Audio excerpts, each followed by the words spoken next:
Sambil menghela napas, Suedo pun bergumam dalam hatinya, "Kali ini aku telah membantumu." Lalu Shin pun beralih ke sebuah tempat, di mana Xiaoyan dan kelompoknya telah memasuki makam surgawi tingkat ketiga terdalam. Dalam perjalanan itu, Xiaoyan masih merasa terkejut dengan kejadian sebelumnya, apalagi melihat ekspresi Suedo yang ketakutan melihat dirinya. Sementara itu di samping Xiaoyan, Gu Zhen pun berkata, "Dia mungkin mengenalimu dari lambang klan Xiao," ucapnya. Sontak saja ucapan Gu Zhen itu membuat Xiaoyan dan yang lainnya terkejut. Untuk sejenak Xiaoyan pun termenung, lalu ia pun berpikir, "Apa mungkin Suedo itu takut dengan lambang klan Xiao yang ada pada diriku?" gumamnya. Di sela renungannya itu, tiba-tiba Xiaoyan dan Sun Er pun terkejut. "Apakah ini ada hubungannya dengan leluhur Xiao Xuan?" ucapnya. "Itu tidak mungkin. Yang aku tahu, kalau leluhur Xiao Xuan sudah lama meninggal dunia," ucap Gu Qingyan. Sementara itu di samping Xiaoyan, Sun Er pun berkata, "Makam surgawi tingkat ketiga ini sangat aneh. Bahkan Saint Suedo pun masih tetap hidup di makam surgawi tingkat ketiga ini." Tentu saja penjelasan Sun Er itu membuat Xiaoyan pun semakin penasaran. Oleh karena itu, dia pun bergegas untuk mencari tahu. Lalu Shin pun beralih ke sebuah tempat, di mana Xiaoyan dan kelompoknya telah memasuki makam surgawi tingkat terdalam. Sun Er pun berkata, "Dengan kecepatan seperti ini, tidak butuh waktu lama untuk mencapai makam Xiao Xuan yang tercatat di dalam buku," ucapnya. Mereka pun sangat berterima kasih atas bantuan dari Saint Suedo. Namun di sela percakapan itu, tiba-tiba semua orang pun merasakan ada hal yang berbahaya di tempat itu. Benar saja, seperti apa yang dirasakan oleh semua orang, tiba-tiba tempat itu pun menjadi berubah. Xiaoyan dan kelompoknya telah memasuki dimensi yang lain.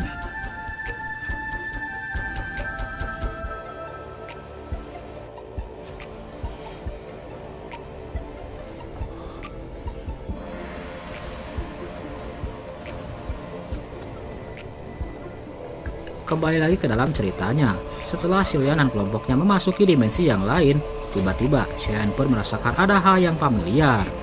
"Ini adalah tempat aula jiwa dari sekte jiwa," ucap Xiaoyan. Setelah mengetahui kalau dirinya sedang dijebak oleh para ahli sekte jiwa, Xiaoyan dan kelompoknya semakin waspada.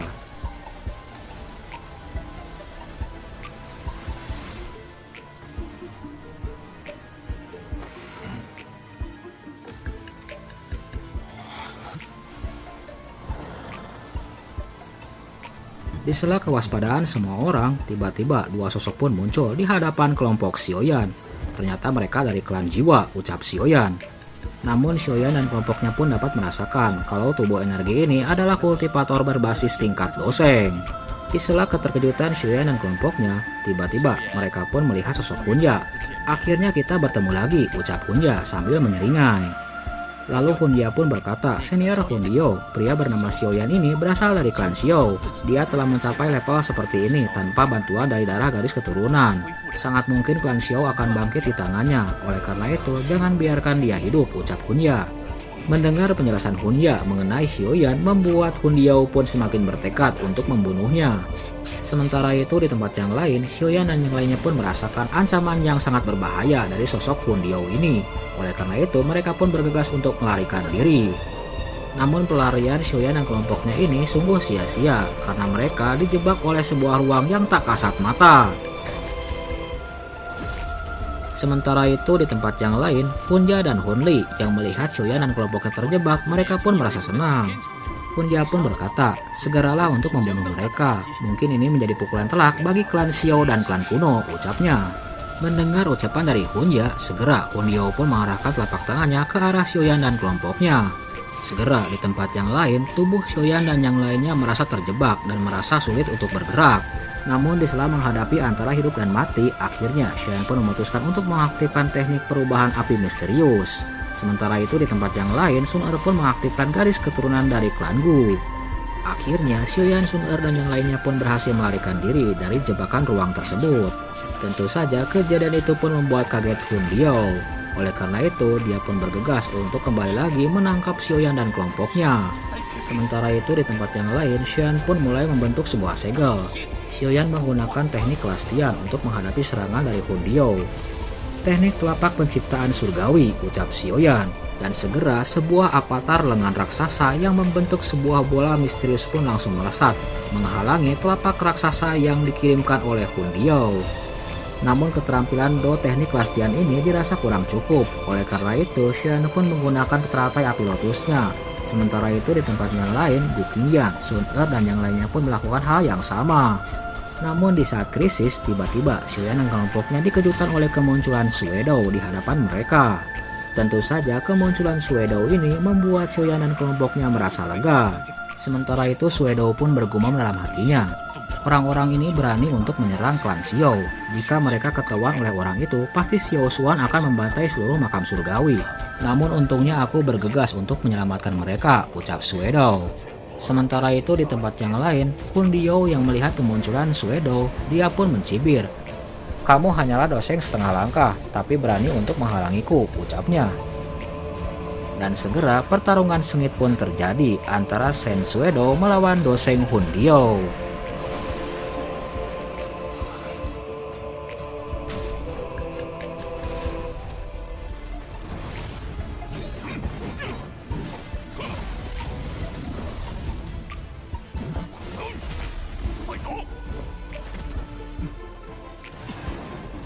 Kembali lagi ke dalam ceritanya, melihat pertarungan sengit antara Suedo dan Hun Diao, segera Shen pun memimpin semua orang agar segera pergi meninggalkan tempat itu. Namun ketika mereka berniat untuk melarikan diri, tiba-tiba Hun Diao pun mendengus dan langsung mengunci mereka semua. Hun Diao pun berniat untuk membunuh Xiaoyan sesegera mungkin, namun tindakannya itu dihalangi oleh Suedo.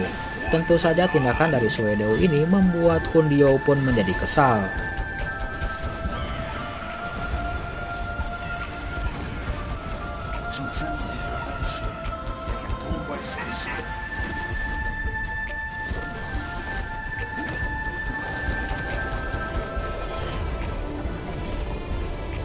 Kembali lagi ke dalam ceritanya, duel antara Shen Suedo melawan doseng Hun Diao pun akhirnya dimenangkan oleh Hun Diao. Sementara itu di tempat yang lain, Shen Suedo pun ditekan oleh kekuatan Hun Diao, sehingga Suedo pun tidak bisa bergerak.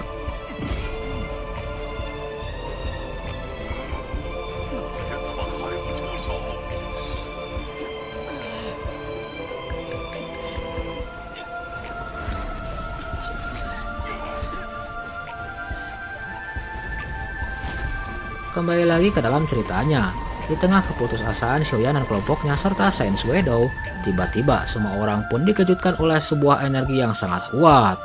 Bahkan avatar raksasa yang hendak menyerang Xiaoyan dan kelompoknya pun segera dihancurkan. Begitupun doseng Hun Diao dan yang lainnya pun ditekan oleh kekuatan ini.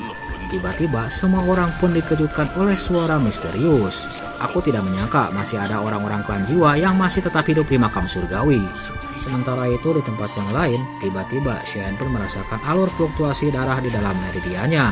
Dia pun merasakan garis keturunan yang sangat familiar. Benar saja apa yang dirasakan oleh Xiaoyan. Tiba-tiba satu sosok pun muncul di hadapan semua orang. Ternyata sosok yang kuat itu adalah sosok leluhur Xiao Xuan dari klan Xiao.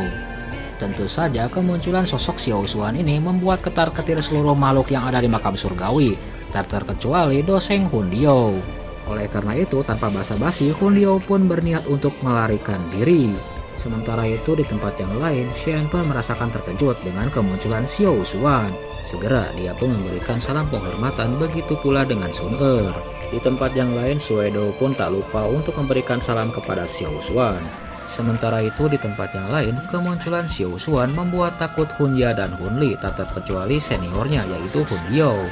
Mereka semua tidak menyangka kalau Xiao Xuan akan datang ke tempat itu untuk menyelamatkan Xiaoyan dan kelompoknya. Hun Diao pun berpikir kalau sosok Xiao Xuan masih ditekan oleh kekuatan makam surgawi. Mereka pun berpikir kalau sosok Xiao Xuan yang ada di hadapan mereka itu hanyalah sebuah ilusi. Namun di tempat yang lain, Xiao Xuan pun mencibir. Hah, kalian hanyalah doseng bintang 2 dan bintang 1. Tidak memenuhi syarat untuk berbicara tanpa henti di hadapanku, ucap Xiao Xuan. Segera setelah ucapannya itu, Xiao Xuan pun mengarahkan telapak tangannya dan menghancurkan tubuh kedua doseng itu di hadapan semua.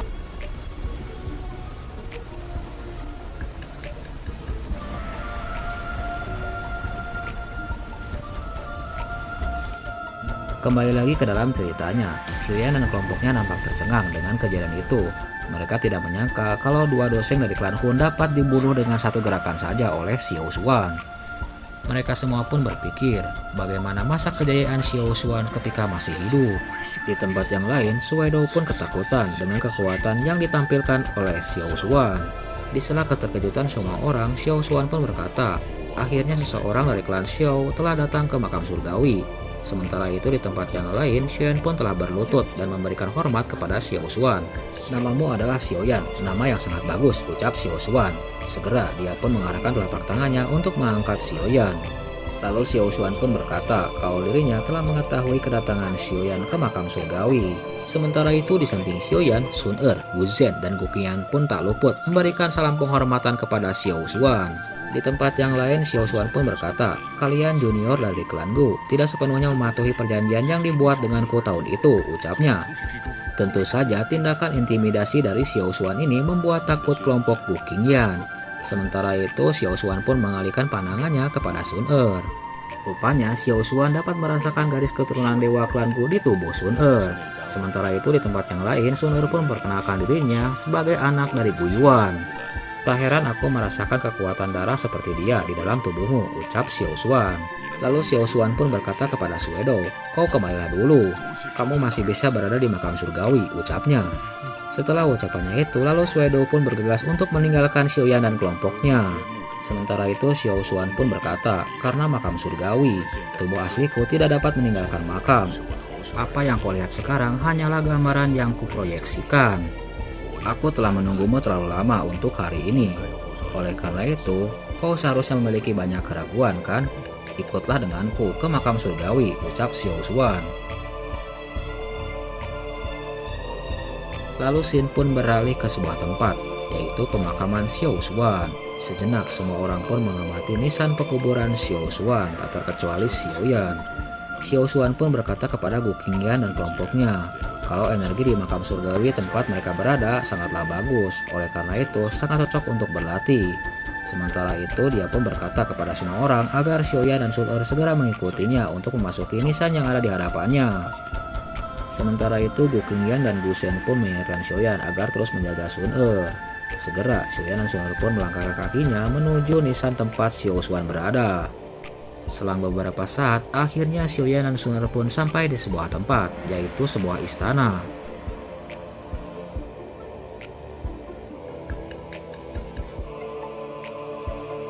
Sementara itu di tempat yang lain, Xian pun melihat sosok Xiao Xuan yang sedang menunggunya. Xiao Xuan pun berkata, bisakah kau ceritakan tentang situasi klan Xiao saat ini, ucapnya. Mendengar pertanyaan itu, Xian pun menjawab, klan Xiao telah pergi, dan yang ada hanyalah keluarga Xiao yang kecil. Sejak darah garis keturunan klan Xiao telah menghilang, bakat kultivasi anak-anak dari klan Xiao juga melemah. Sulit untuk menemukan seseorang yang bisa disebutkan jenius dari klan ini, ucapnya. Sontak saja ucapan dari Xian ini membuat Xiao Xuan pun merasa terpukul. Namun di tempat yang lain, Xian pun berkata, apalagi lebih menyebalkan berurusan dengan klan jiwa, ucapnya. Lalu Xian pun menjelaskan konfliknya dengan sekte jiwa, tak terkecuali penculikan ayahnya oleh klan jiwa. Mendengar itu, Xiao Xuan pun berkata, aku tidak menyangka kalau klan Xiao akan menurun setelah kepergiannya. Lalu Xiao Xuan pun menceritakan masa lalunya kepada Xiaoyan. Waktu itu, klan Xiao menghadapi sebuah krisis, yaitu mengeringnya garis keturunan Dodi dari klan Xiao. Oleh karena itu, Xiao Xuan pun berusaha agar dapat mengaktifkan garis keturunan Dodi dari klan Xiao. Bahkan waktu itu, Xiao Xuan pun telah meminta izin pada ketua klan untuk menggabungkan beberapa darah dari klan Xiao ke dalam dirinya. Itulah cara terakhir yang dapat dilakukannya. Namun sayang, cara itu pun masih tetap gagal, ucap Xiao Xuan. Ia pun mengatakan setelah kegagalan itu, bahkan dia pun diserang oleh beberapa orang dari klan Hun, sehingga dia pun terluka. Itu adalah pilihan terakhir. Jika kekuatan darah dibiarkan mengering, maka klan Xiao akan musnah. Mendengar penjelasan dari Xiao Xuan, Xiaoyan pun berkata, tidak seorang pun dari klan Xiao akan menyalahkanmu, ucapnya. Tetapi karena kekuatan darah klan Xiao telah habis, mengapa aku memiliki lambang klan Xiao? Ucap Xiaoyan. Mendengar itu, Xiao Xuan pun menjawab, karena lambang Xiao tidak diberikan oleh orang lain tetapi dikultivasikan olehku sendiri, ucapnya. Aku pun dapat merasakan teknik 3 perubahan api misterius yang kamu gunakan, karena akulah penciptanya, ucap Xiao Xuan. Sontak saja ucapan Xiao Xuan ini membuat kaget Xiaoyan. Lalu ia pun teringat akan pertemuannya dengan Tang Zhen di lembah api yang terbakar. Sementara itu, Xiao Xuan pun menjelaskan kalau teknik 3 perubahan api misterius yang didapatkan oleh Xiaoyan belumlah sempurna. Sisa untuk menyempurnakan teknik tersebut harus memasukkan garis keturunan klan Xiao kelas Dodi, ucapnya. Sontak saja penjelasan dari Xiao Xuan ini membuat kaget Xiaoyan, apalagi garis keturunan Dodi yang akan ia serahkan kepada Xiaoyan. Sementara itu di tempat yang lain, Xiao Xuan pun menghampiri Xiaoyan dan berkata, "Tenang saja, tidak perlu khawatir, aku hanyalah sisa jiwa," ucapnya. Lalu ia pun memegang pundak Xiaoyan. "Kejayaan masa depan klan Xiao ada di tanganmu," ucapnya.